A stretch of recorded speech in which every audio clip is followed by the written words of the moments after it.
Ngayong taon, muling gaganapin ng DTI Bagong Pilipinas National Food Fair.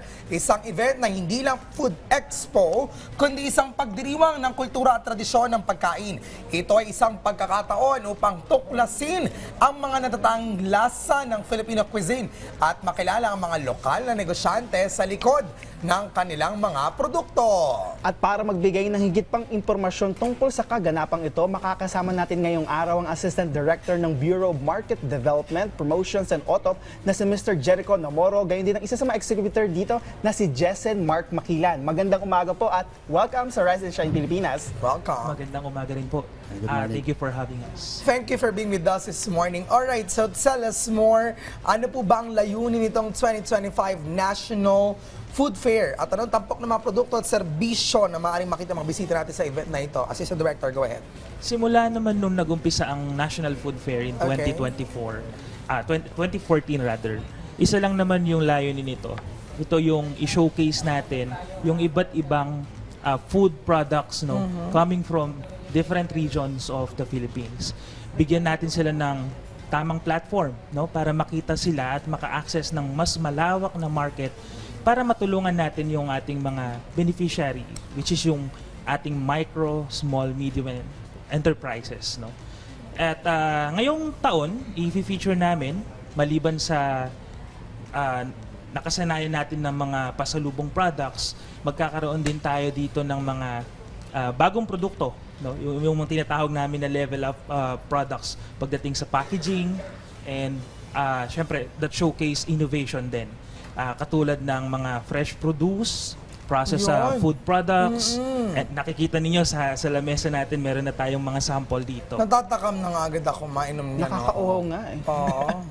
At syempre itong mga produkto nito ay produkto ni Sir Jessen. Sir Jessen, itong pagsali mo dito sa food fair na to, paano mo pinagandaan at ano yung mga produktong ipapakita mo dito? Yung pagsali namin dito, lagi namin pinagandaan naman, yung mga booth, kagaya niyan, yung mga produkto namin na kagaya nito, calamansi, which is local products, yan, yung mga mango, dalandan. So, yun yung mga pinapakita, yung showcase namin kapag may mga ganitong klaseng event. Oh, may apple juice drink din. Oh, ano to? Honey ba to? That's calamansi concentrate Calamansi naman. concentrated. Ay, ang taray. Tapos may mango din. Ano sir, tanim nyo or may supplier kayo? We work with local farmers Ayun, doon sa, very nice. lalo na yung sa calamansi. We work with them, we get the fresh fruits from them, and then kami rin yung nag-extract, ganyan. Then pinoprocess din namin sarili naming planta. Alright, Assistant Director, ngayong taon, ang inanda po ninyo ay ang DTI Bagong Pilipinas Marketplace. Pwede niyo paliwanag sa amin paano makikinabang ang mga negosyante, mga MSMEs dito sa inyong gagawing exhibition?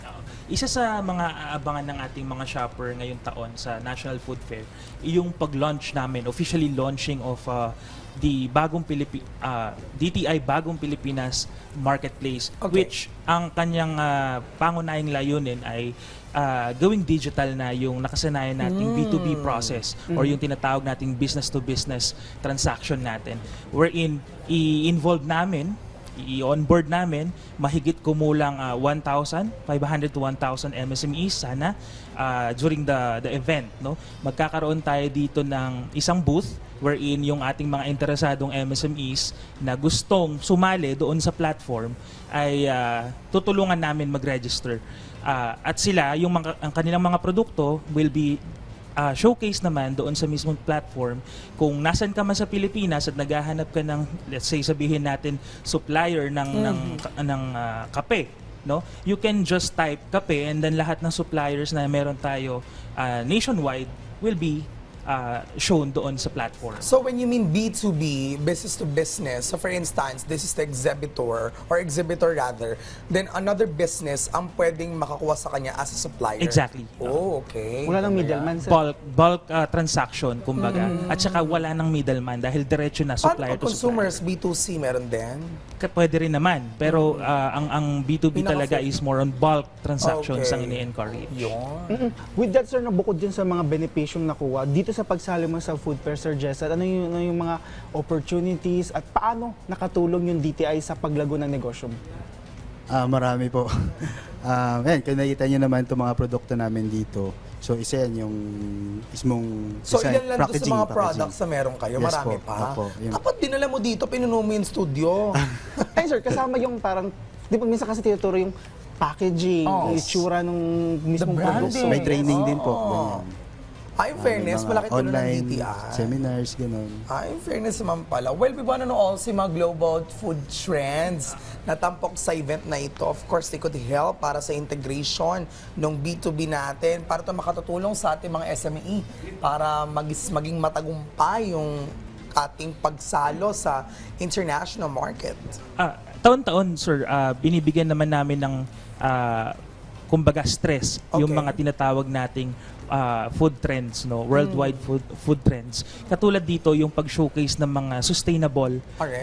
products, no. Hindi lang 'yon, we'll be also featuring health and wellness products, and syempre hindi natin pwedeng kalimutan yung innovation mechanism, no, on how to develop these kind of products para naman ma-level up din hindi lang yung packaging ng produkto but also the design and the overall package of the product. Hindi lang yung packaging, yung balot ng produkto. And yung price also, yung presyo rin mismo nito.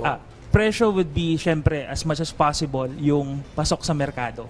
Yun. At kayo makapag-compete sir sa international market. Yes, exactly. Yun ang isa sa mga pinakalayunin ng mga trainings and other initiatives ng DTI na gawing globally competitive yung mga produkto, Filipino products specifically. Thus far, we have many success stories na mga local products natin na lumipad na into international scene. Yes, I am confident to say na marami na tayong produkto na available internationally. Ayun sir, nung kaugnay niya, no, marami nang sumakses. Ngayon sir, nandito ka na step by step. sa step na ito. No, sir, ano yung pwedeng maging advice mo dun sa mga gustong sumali sa food fair at pangkalahatan, magnegosyo? Ang advice ko lang is for them to keep pushing forward and wag silang mag-hesitate na humingi ng support lalo na sa mga institution like DTI, ganyan. And wag matakot mag-start small. Eventually, you will get there. And, I-maximize yung tulong ng gobyerno. Yes, ayan. Search natin sa DTI for other details. On that note, maraming salamat po sa pagbabagi sa amin ng mahalagang impormasyon patungkol dito sa DTI National Food Fair, Mr. Jericho Namoro at Mr. Jensen Mark Makilay. Thank you, sir.